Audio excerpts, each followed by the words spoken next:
તાજેતરમાં સોમનાથ સ્વાભિમાન પર્વના પાવન અવસરે જૂનાગઢ શિવાલયોમાં પણ 72 કલાક અખંડ ઓંકારનો જાપનો ભવ્ય પ્રારંભ કરવામાં આવ્યો હતો। ત્યારે જૂનાગઢ સહિત સમગ્ર ભારત વર્ષમાં સ્વાભિમાન એવા દ્વાદશ જ્યોતિર્લિંગમાં પ્રથમ જ્યોતિર્લિંગ સોમનાથ ખાતે વડાપ્રધાન નરેન્દ્રભાઈ મોદીના અધ્યક્ષસ્થાને સોમનાથ સ્વાભિમાન પર્વની ઉજવણી શરૂઆત થઈ છે। ત્યારે તે અંતર્ગત આજરોજ જૂનાગઢના ભવનાથ મહાદેવ મંદિર ખાતે તેમજ સિદ્ધેશ્વર મહાદેવ મંદિર ખાતે તેમજ ભૂતનાથ મહાદેવ શાંતેશ્વર મહાદેવ મંદિર 72 કલાકના અખંડ ઓમકારના મંત્રોચ્ચારનો પ્રારંભ થયો છે અને સોમનાથ સ્વાભિમાન પર્વ અતૂટ આસ્થાના 1000 વર્ષ પર્વ નિમિત્તે જૂનાગઢ શહેરના શિવાલયોમાં પણ જેમાં ગિરનાર તળેટી સ્થિત ભવનાથ મહાદેવ મંદિર તેમજ સવારે અખંડ ઓમકાર જાપ મંત્રોચ્ચાર અને પ્રારંભ થયો હતો। જ્યારે જોશીપરામાં આવેલ સિદ્ધેશ્વર મહાદેવ મંદિર તેમજ ધર્મેશ તોશિયા, ધારાસભ્ય સંજયભાઈ ગોરડિયા, શહેર ભાજપ પ્રમુખ ગૌરવભાઈ રૂપારેલિયા, સ્ટેન્ડિંગ કમિટીના ચેરમેન, પૂર્વ સ્ટેન્ડિંગ કમિટીના ચેરમેન હરેશભાઈ પસાણા સહિતના પદાધિકારીઓ ઉપસ્થિત રહી અને 72 કલાકના અખંડ ઓમકાર જાપ મંત્રોચ્ચારને પ્રારંભ થયો હતો। આ પ્રસંગે જૂનાગઢ મહાનગરપાલિકાના મેયર શ્રી ધર્મેશભાઈ પસાણા, ધારાસભ્ય સંજયભાઈ ગોરડિયા, શહેર ભાજપ પ્રમુખ ગૌરવભાઈ રૂપારેલિયા સહિતના પદાધિકારીઓ ઓમકાર જાપમાં સહભાગી બન્યા હતા અને ઉપરાંત કોલેજ રોડ પર આવેલ ભૂતનાથ મહાદેવ મંદિર તેમજ દોલતપરામાં આવેલ શાંતેશ્વર મહાદેવ મંદિર તેમજ ઓમકાર જાપ મંત્રોચ્ચારનો પ્રારંભ કરવામાં આવ્યો હતો। આ પ્રસંગે સોમનાથ મંદિરની 1000 વર્ષની ગૌરવપૂર્ણ યાત્રા પણ સ્મરણ કરવામાં આવ્યું હતું।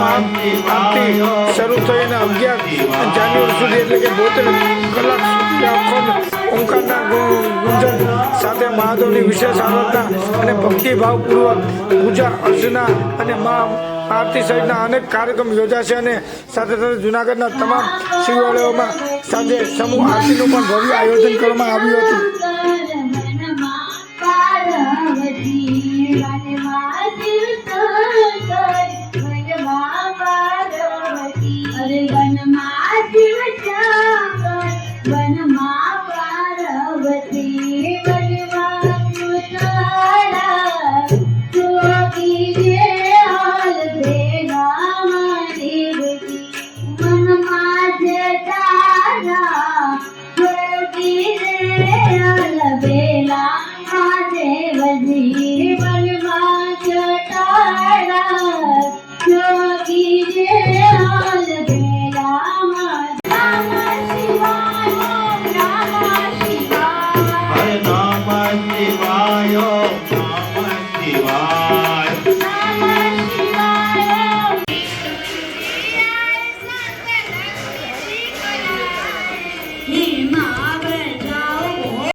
આસ્થા અને સનાતનની મહાચેતનાનું મહાપર્વ એટલે સોમનાથ સ્વાભિમાન પર્વ।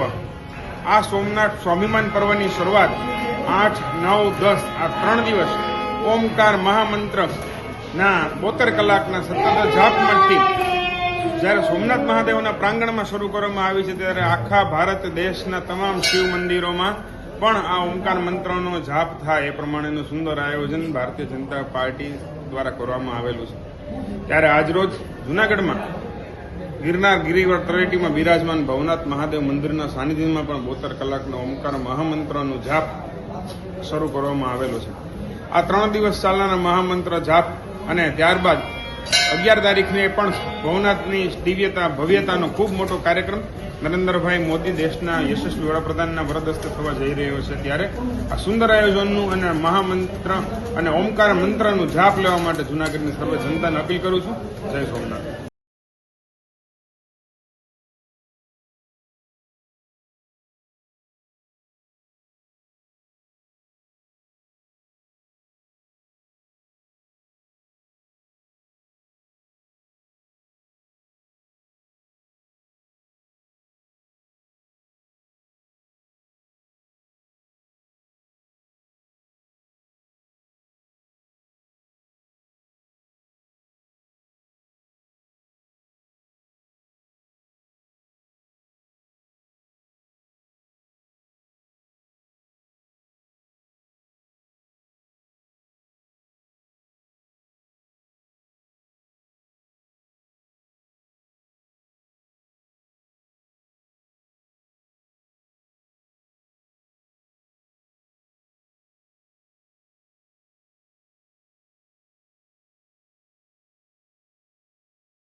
ओम नमः शिवाय ओम नमः शिवाय ओम नमः शिवाय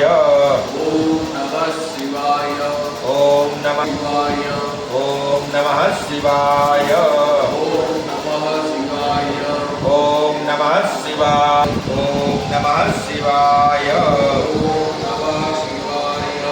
ओम नमः शिवाय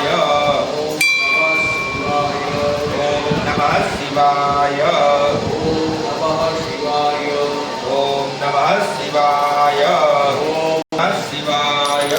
ओम नमः शिवाय ओम नमः शिवाय ओम नमः शिवाय ओम त्र्यंबकं यजामहे पुष्टिवर्धनम् उर्वारुकमिव बन्धना मृत्योर्मोक्षीयमामृतात् ओम त्र्यंबके सुगंधिं पुष्टिवर्धनम् उर्वारुकमिव बन्धनान् मृत्योर्मुक्षीयमामृतात् ॐ त्र्यंबकं यजामहे सुगन्धिं पुष्टिवर्धनम् उर्वारुकमिव बन्धना मृत्योर्मोक्षीयमामृतात् त्र्यंबकं यजामहे सुगन्धिं पुष्टिवर्धनम् उर्वारुकमिव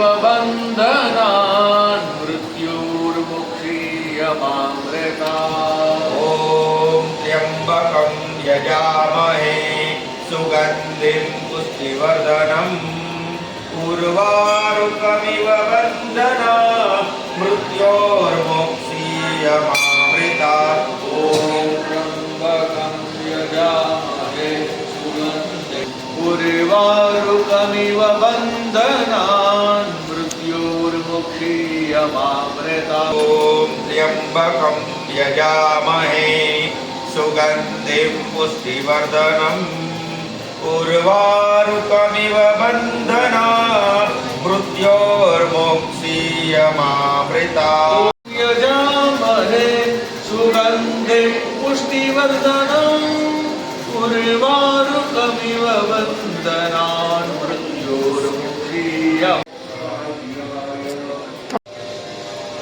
તું ઉપર જ જાય એટલે હું પાપ દોન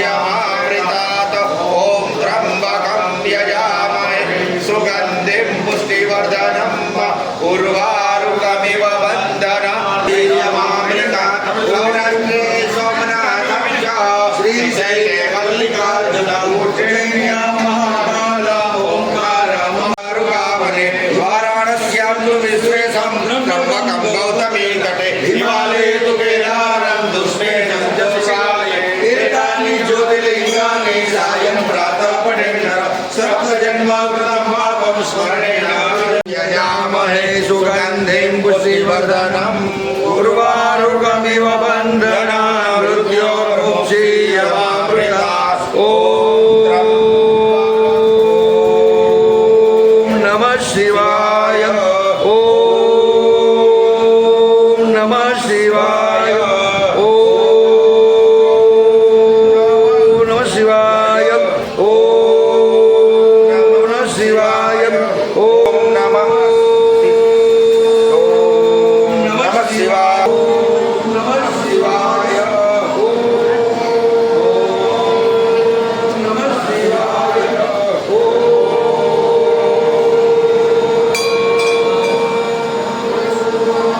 नमः शिवाय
શિવાય ઓમ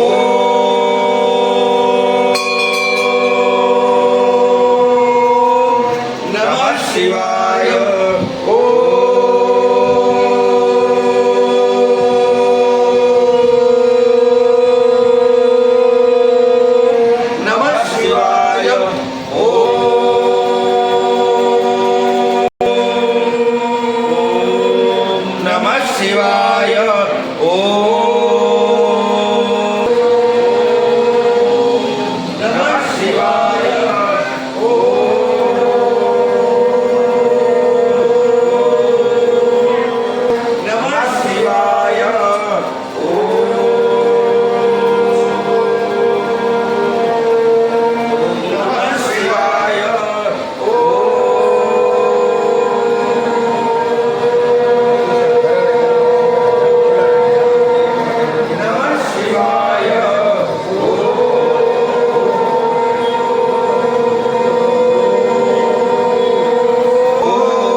તાજેતરમાં આજે ઝાંઝણા બાયપાસ રોડ ઉપર ની પાછળના ભાગમાં આવેલ ગિરનાર કમલમ ભારતીય જનતા પાર્ટીના કાર્યાલય ખાતે ભારત રોજગાર અને આજીવિકા મિશન 2025 અંગે એક પત્રકાર પરિષદ યોજાઈ હતી. પત્રકાર પરિષદમાં રાજ્યકક્ષાના મંત્રી શ્રી પ્રદ્યુમનભાઈ વાજા સાહેબ તેમજ જૂનાગઢના સાંસદ રાજેશભાઈ ચુડાસમા તેમજ શહેર પ્રમુખ ગૌરવભાઈ રૂપારેલિયા તેમજ જિલ્લા પ્રમુખ ચંદુભાઈ મકવાણા સહિતના પદાધિકારીઓ અધિકારીઓની ઉપસ્થિતિમાં ખાસ વિશેષ ઉપસ્થિતિમાં એક પત્રકાર પરિષદ યોજતા મીડિયા સમક્ષ વધુમાં પ્રતિક્રિયા આપતા હોવા જણાવવામાં આવ્યું હતું કે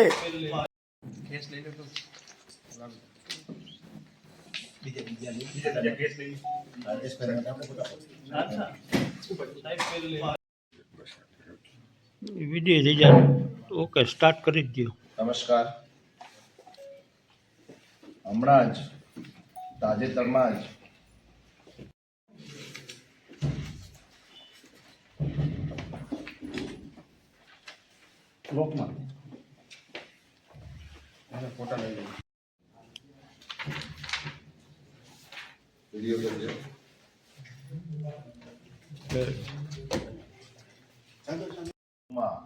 વિકસિત ભારત રોજગાર અને આજીવિકા મિશન ગ્રામીણ એટલે કે વીબીજી રામજી અધિનિયમ 2025ને મંજૂરી આપવામાં આવી છે. મારી બાજુમાં માનનીય સાંસદ શ્રી રાજેશભાઈ એ ઐતિહાસિક ક્ષણના સાક્ષી રહેલ છે.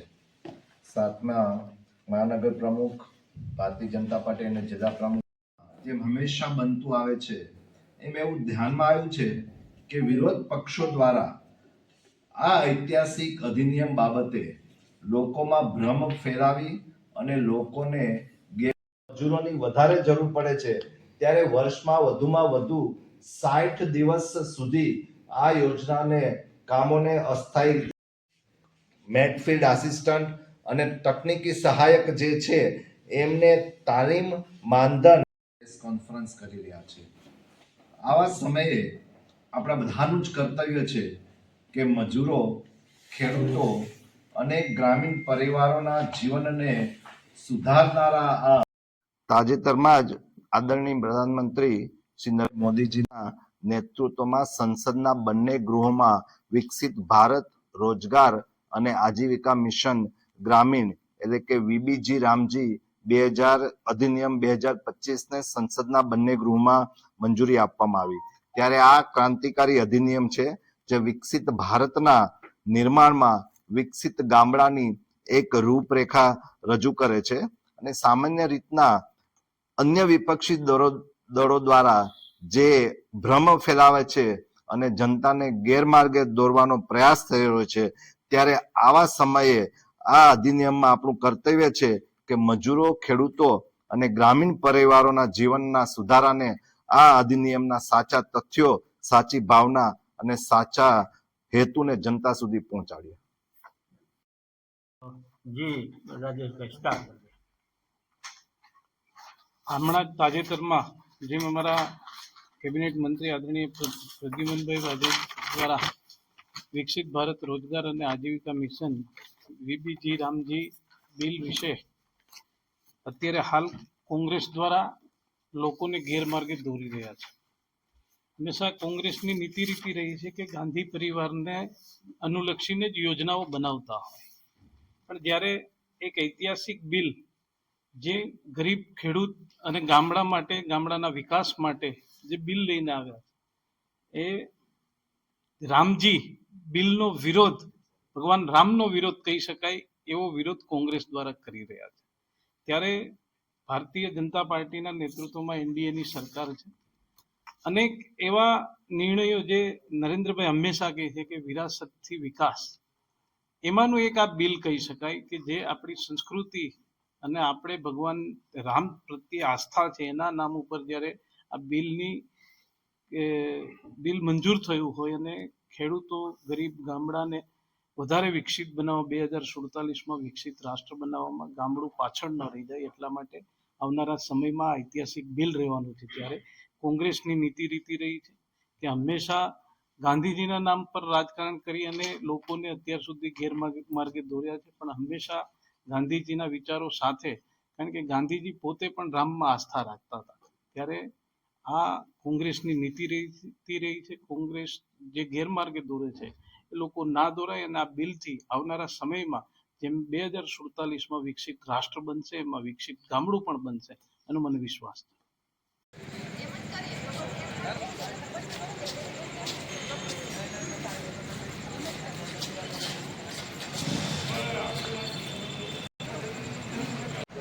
તાજેતરમાં આજે વંથલી તાલુકાના ટીનમર્સ ગામ ખાતે રહેતા અમીનભાઈની દીકરી નફીસાબેનના 2024ના પહેલા મહિનાની 7મી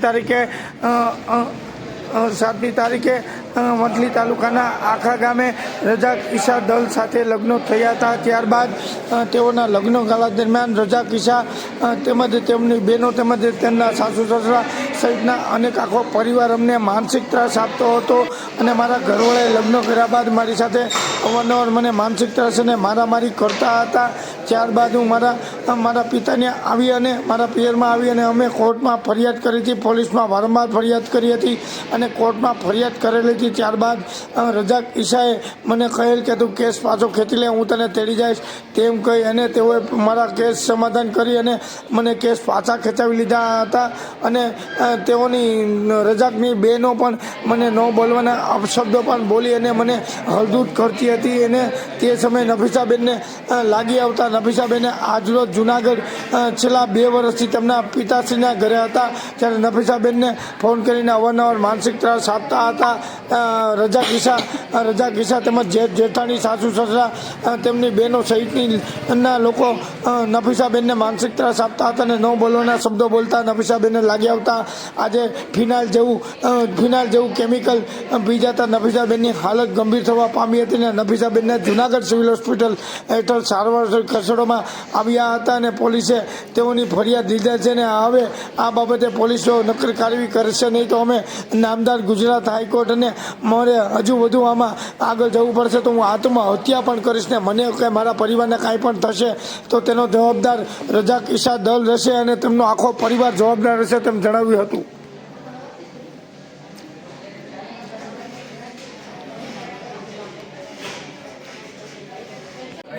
નફીસ નફીસા રજાક દલ. ઉંમર વર્ષ નફીસા રજાક દલ, વંથલી તાલુકાના આખા ગામનું.